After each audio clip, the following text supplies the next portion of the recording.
Yun mga master, may service na naman tayo. Andito ngayon tayo sa Barangay Timbo.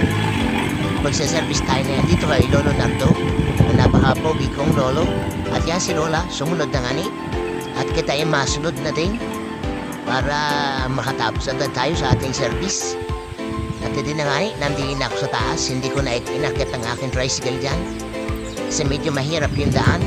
Hindi ko kapisado yung pag-drive pataas. Hindi pa na nga ni yung bahay ni Lolo. Nagpagawa siya ng bahay kaya ililipat natin yung planggana at nandun nga ni sa taas yung kanyang planggana.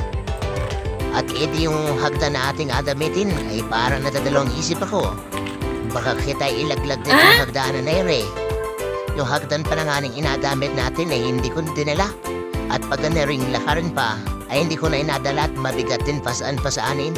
Buti sana kung kasama natin yung ating tour guide na si Kuya Iyay. May katulong tayo sa pagbuhat ng mga gamit. At hindi na nga ni mga master, magbubutas na tayo ng yero dyan. Hindi namang butas na yero ay pag naulan lang matulo, kaya walang problema yan. Basta hindi naulan, walang tulo yan sigurado.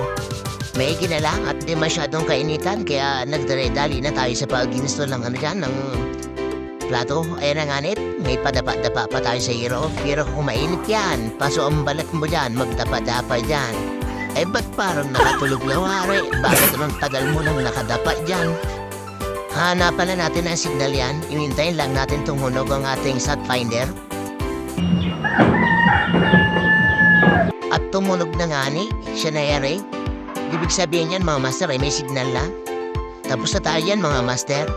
Ang problema natin ito ay pagbaba. Walang magkakapit ng hagdan.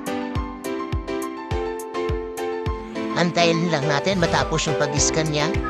At pag nagkatao na, okay na yan. Kailan tayong konti mga master.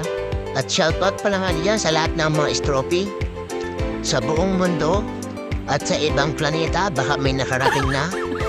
At yan mga master, tapos na ang pag-scan, may tao na. Tapos na tayo yan mga master.